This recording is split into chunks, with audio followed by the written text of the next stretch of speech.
तो अभी तक हमने एक्सरसाइज 1.2 तक सब कुछ सॉल्व किया। इसमें अगर आपको कोई भी डाउट हो, कोई भी चीज़ आपको समझ नहीं आई हो, तो आप कमेंट करके वहाँ पे पूछ सकते हैं। I will solve each and every query, don't worry about that. तो अब उसके आगे हम पढ़ते हैं। हमने 9th क्लास में 2 टाइप के नंबर्स पढ़े थे, rational number and irrational number. Rational number जो होते हैं वो p/q की फॉर्म में होते हैं, where q is not equal to 0। And irrational number जो होते हैं वो रूट वाले जो नंबर रहते हैं, √2, √3, √5 एंड सो ऑन, ये वाले जो नंबर्स रहते हैं ये इरेशनल नंबर कहलाते हैं। ठीक है। अब इसके अंदर क्या होता है, जब अब हमें यहाँ पे जो क्वेश्चंस आते हैं वो थोड़े से थ्योरेटिकल टाइप के होते हैं। थ्योरेटिकल इन द सेंस कि वहाँ पर हमें लिखना होता है, थोड़ा बहुत वहाँ पे हमें उन्हें एक्सप्लेन करना होता है, थोड़ी चीज़ें वहाँ पे बतानी होती हैं। अब कुछ इंपॉर्टेंट चीज़ें जो हमें ध्यान रखनी होगी, देखिए जो रेशनल नंबर रहता है वो हमेशा p/q की फॉर्म में रहता है। कंडीशन एक मैंने आपको बता दी है, q is not equal to 0। एक और चीज़ होती है, जो p एंड q रहते हैं ये को प्राइम रहते हैं। को प्राइम नंबर क्या होते हैं?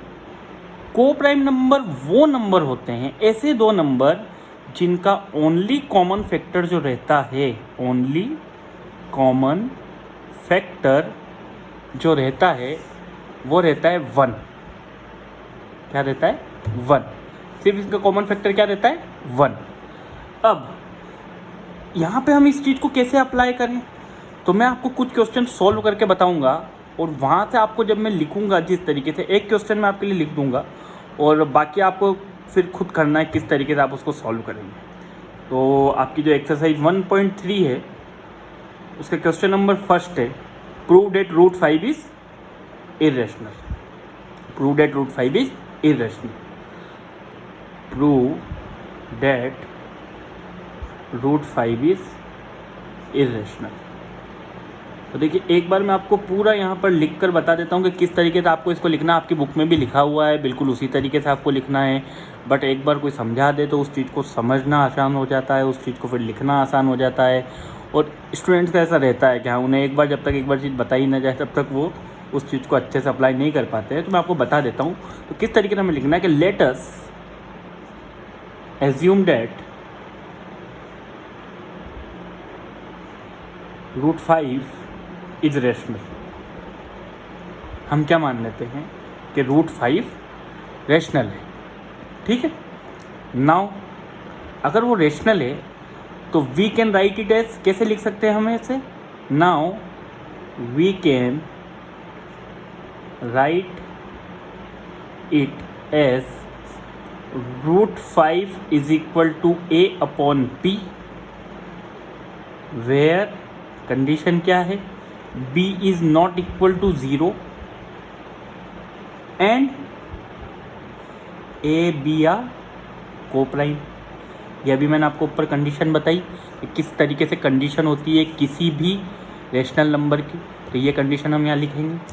अब देखिए √5 आप इक्वल टू आपने लिख दिया a/b, तो a इक्वल टू किसके बराबर हो जाएगा? √5b। a इक्वल टू क्या हो गया बेटा? √5b। Then squaring both sides, तो a² इक्वल टू किसके बराबर आ जाएगा? 5b² के बराबर। a² इक्वल टू किसके बराबर आ गया? 5b² के बराबर। तो b² किसके बराबर हो गया? a²/5। इसको मैं बोल देता हूँ इक्वेशन 1। तो यहाँ से क्या चीज़ निकल के आई कि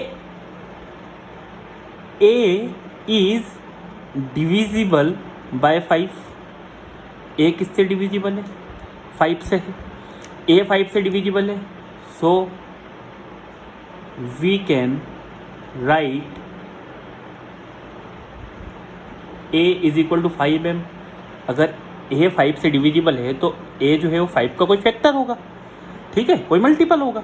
तो हम a को क्या लिख देंगे? 5m लिख देंगे। इसको पुट करेंगे किस में? Putting in equation first. किस में पुट करेंगे? इक्वेशन फर्स्ट में। तो आपका b² इक्वल टू आ जाएगा 25m² ठीक है। इसको सॉल्व करेंगे तो b² इक्वल टू कितना आ जाएगा? 5m²। अब इक्वेशन सेकंड से भी क्या चीज़ पता चल गई कि भैया आपका जो b है वो भी किससे डिविजिबल है, 5 से है। From equation second it is clear that b is also divisible by 5, b is also divisible by 5। Now हमने ऊपर क्या एज्यूम किया था कि we assumed that a and b are co-prime. We assume that a and b are co-prime, but according to equation first and second, 5 is a factor of a and b. आया ना, हमने जब यहाँ पर prove किया तो 5 हमारा a का भी फैक्टर आया यहाँ पर और b का भी फैक्टर आया, तो ये तो हमारा फैक्ट क्या हो गया, कॉन्ट्राडिक्ट हो गया। सिर्फ यहाँ पर एक लाइन और लिखनी देती है, so it contradicts our assumption, hence under root 5 is irrational। ये एक सिंपल सा तरीका होता है इस टाइप के क्वेश्चंस को लिखने के लिए। एक बार फिर मैं आपको समझा दूँ किस तरीके से हमने किया। हमने बोला कि रूट 5 को हमने रेशनल मान लिया। जब रेशनल मान लिया बेटा तो हमने उसको रूट 5 को a बाई b की फॉर्म में लिखा। हर रेशनल नंबर जो होता है वो किस तरीके से होता है कि जो रेशनल नंबर होता है वो rational number a by b की फॉर्म में होता है, जहाँ पे आपका जो b रहता है वो नॉट इक्वल टू 0 रहता है और a और b जो रहते हैं आपके वो को प्राइम रहते हैं। को प्राइम नंबर वो नंबर होते हैं जिनका कॉमन फैक्टर सिर्फ 1 रहता है। जब हम इसको सॉल्व करते हैं तो यहाँ से हम पाते हैं कि इक्वेशन फर्स्ट से कि a इज डिविजिबल बाय 5। जब हम a की वैल्यू कोई 5 का मल्टीपल पुट करते हैं तो हमारी एक और इक्वेशन आती है जहाँ से पता चलता है b is also divisible by 5। तो ये हमारा जो फैक्ट रहता है जो हमने एज्यूम किया है कि a और b को प्राइम हैं, ये उसको कॉन्ट्राडिक्ट करता है। इससे क्या प्रूव हो जाता है कि रूट 5 क्या है, इर्रेशनल है। तो ये मैंने आपको थ्योरी लिखना सिखा दिया। अब मैं आपको कुछ क्वेश्चंस और करके बताऊंगा जिससे आपके डाउट क्लियर हों। आपकी एक्सरसाइज 1.3 का ही क्वेश्चन नंबर 2 जो है आपको प्रूव करना है कि 3 + 2 रूट 5 भी क्या है, इर्रेशनल है। क्या है, इर्रेशनल है। अगेन क्या करेंगे, 3 + 2 रूट 5 इज इक्वल टू हम क्या लिख देंगे, a by b. a and b are coprime, ठीक है। b is not equal to 0, b is not equal to 0। 2 root 5 is equal to कितना आ जाएगा, a बाई बी माइनस 3 आएगा, बिल्कुल ठीक है। तो रूट 5 इज इक्वल टू हम क्या लिख देंगे अब यहाँ पर, root 5 is equal to a minus 3b by 2b, इस तरीके से आएगा। अब आप यहाँ देखिए कि since a and b are integers, since a and b are integers, तो a minus 3b by 2b ये एक रेशनल नंबर होगा। ये क्या होगा, एक rational number which can not be equal to root 5 which is a irrational number. Hence again our assumption is incorrect. So 3 + 2 root 5 is irrational. आप फिर से उस चीज़ को प्रूव कर सकते हैं। अगली चीज़, एक और क्वेश्चन ले लेते हैं। क्वेश्चन नंबर 3 का फर्स्ट आपको दिया है अगेन 1/√2। अगेन बेटा सेम चीज़ करनी है, किसके बराबर रख दोगे, a बाई बी। तो √2 इक्वल टू किसके बराबर हो जाएगा, किसके बराबर हो जाएगा, √2 इक्वल टू आपका हो जाएगा b बाई ए के बराबर। फिर जैसा हमने रूट 5 के लिए किया था वैसा हम उसके लिए भी कर सकते हैं। अगेन ये क्या होने चाहिए, को प्राइम होने चाहिए। फिर से आप अगर इसको करेंगे तो b इक्वल टू आ जाएगा √2a। स्क्वायरिंग करेंगे दोनों साइड्स की तो b square equal to 2a square आ जाएगा। तो यहाँ से आपका a स्क्वायर आ जाएगा b स्क्वायर बाई 2 के बराबर। तो क्या आ जाएगा कि b किससे डिविजिबल है, 2 से डिविजिबल है, ठीक है। b 2 से डिविजिबल है तो b की वैल्यू हम 2m पुट कर देंगे। b की वैल्यू 2m पुट कर देंगे तो a स्क्वायर किसके बराबर आ जाएगा, 4m स्क्वायर बाई 2 के बराबर आ जाएगा।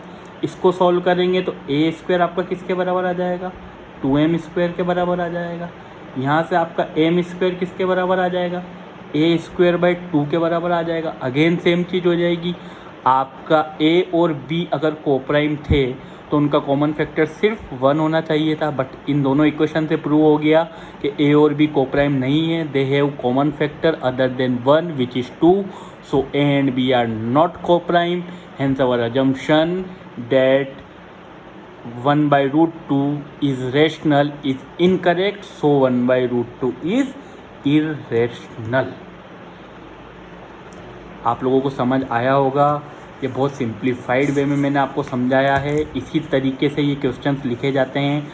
आपको जो थ्योरी है, जो थ्योरी आपको लिखनी है, वो आपको देखना होगा कि किस तरीके से उसे लिखना है। आपकी एनसीईआरटी बुक में दी हुई है, जो लिखने का तरीका है, जो अप्रोच है, वो मैंने आपको समझा दिया है। You will get maximum marks अगर आप इसको इस तरीके से भी लिखेंगे, ठीक है। अब लास्ट टॉपिक जो इस चीज़ में हमारा बचा है वो है कि किसी भी फ्रैक्शन को डिटरमाइन करना विथाउट डिवाइडिंग इट एक्चुअली, कि वह टर्मिनेटिंग है या नॉन टर्मिनेटिंग है, कि वो टर्मिनेटिंग है या नॉन टर्मिनेटिंग है, ठीक है। अब इसके लिए एक सिंपल सा रूल है कि कोई भी रेशनल नंबर अगर p/q की फॉर्म में लिखा है, कोई भी रेशनल नंबर अगर किस फॉर्म में लिखा है, p/q की फॉर्म में लिखा है, where q is not equal to 0, और अगर q के फैक्टर्स इस फॉर्म में हैं 2 की पावर m एंड 5 की पावर n, 2 की पावर m एंड 5 की पावर n, अगर इस फॉर्म में आपके q के फैक्टर्स हैं तो हमेशा वो होगा टर्मिनेटिंग डेसिमल एक्सपांशन होगा। और अगर ऐसा नहीं है, ये कंडीशन फुलफिल नहीं होती है, तो नॉन टर्मिनेटिंग डेसिमल एक्सपांशन होगा। तो आपकी एक्सरसाइज 1.4 का क्वेश्चन नंबर फर्स्ट का, मैं आपको फर्स्ट वाला अगर हम ले लें तो वहाँ लिखा हुआ है without actually dividing check whether that the following fractions are terminating and non terminating. तो फर्स्ट आपका दिया 13/3125। अगर आप इसका प्राइम फैक्टराइजेशन करें तो ये किससे डिवाइड होगा, 5 से, 5 6 30, 5 2 10, 5 5 25, 5 1 5, 5 2 10, 5 5 25, 5 2 10, 5 5 25, 5 5 25 और 5 1 5। अब देखिए कुछ लोग यहाँ पे सोच रहे होंगे कि क्या है अब ये टर्मिनेटिंग है या नॉन टर्मिनेटिंग है, तो थोड़े बहुत लोग सोच रहे होंगे सर अरे ये तो नॉन टर्मिनेटिंग है। अच्छा, उनसे पूछेंगे बेटा क्यों, उनसे पूछेंगे बेटा क्यों है नॉन टर्मिनेटिंग, वाई बताइए, तो उनका जवाब होगा सर 5 तो है पर 2 नहीं है। अरे बेटा ऐसा नहीं है, 5 की पावर 5 तो है पर 2 की पावर भी तो 0 है। और हमने 9th क्लास में ये पढ़ा है कि any number which have its power is 0 is equivalent to 1। तो या तो डेसिमल एक्सपांशन में ये 5 हो या फिर 2 हो या फिर दोनों हो। अगर ये है सिर्फ उसके डेनोमिनेटर के डेनोमिनेटर के फैक्टराइजेशन में, उसका डेसिमल एक्सपांशन हमेशा टर्मिनेटिंग होगा। तो आपका जो 13/3125 है बेटा, इसका डेसिमल एक्सपांशन कैसा होगा, टर्मिनेटिंग।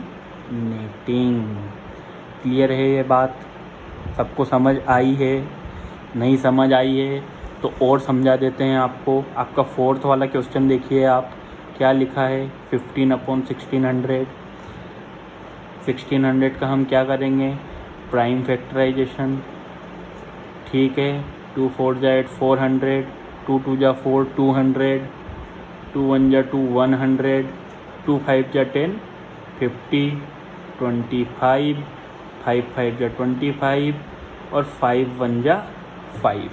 तो यहाँ पर जब आप देखेंगे तो आप देखेंगे इसके प्राइम फैक्टर्स में सिर्फ 2 एंड 5 हैं। डेट्स वाई ये कैसा होगा, टर्मिनेटिंग डेसिमल एक्सपांशन। और आपके लिए एक क्वेश्चन ले लेता हूँ जिससे आपको पूरी तरीके से अच्छे से क्लियर हो जाए। आपको एक दिया हुआ है जैसे कि 7th वाला, उसमें आपको लिखा हुआ है 129/2 की पावर 2, 5 की पावर 7, 7 की पावर 5। अब देखो बेटा यहाँ पे 2 तो है यहाँ पे पहले से ही उसको फैक्टर्स में दिया हुआ है, 2 है, 5 है, बट वहाँ पे 7 भी है। अदर देन 2 एंड 5 अगर कोई फैक्टर आ गया तो ये कैसा हो जाएगा, non terminating. So this is all about the first chapter of real numbers जो आपका 10th क्लास का NCERT में है। मुझे नहीं लगता कि इससे ज़्यादा कोई भी चीज़ है जो इसमें समझाई जा सकती है। फिर भी अगर आप लोगों को कोई डाउट है तो आप लोग कमेंट करें, बताएं, पूछें। आपको हर चीज़ का, आपकी हर क्वेरी का जवाब दिया जाएगा। ज़्यादा से ज़्यादा वीडियो को शेयर करें, अपने दोस्तों को बताएं और मदद करें उनकी, ताकि घर बैठे आप लोग अच्छे से पढ़ सकें और हम आपको अच्छे से पढ़ा सकें। Thank you so much, thank you so much. Keep liking, keep coming on this channel. Thank you so much, thanks a lot.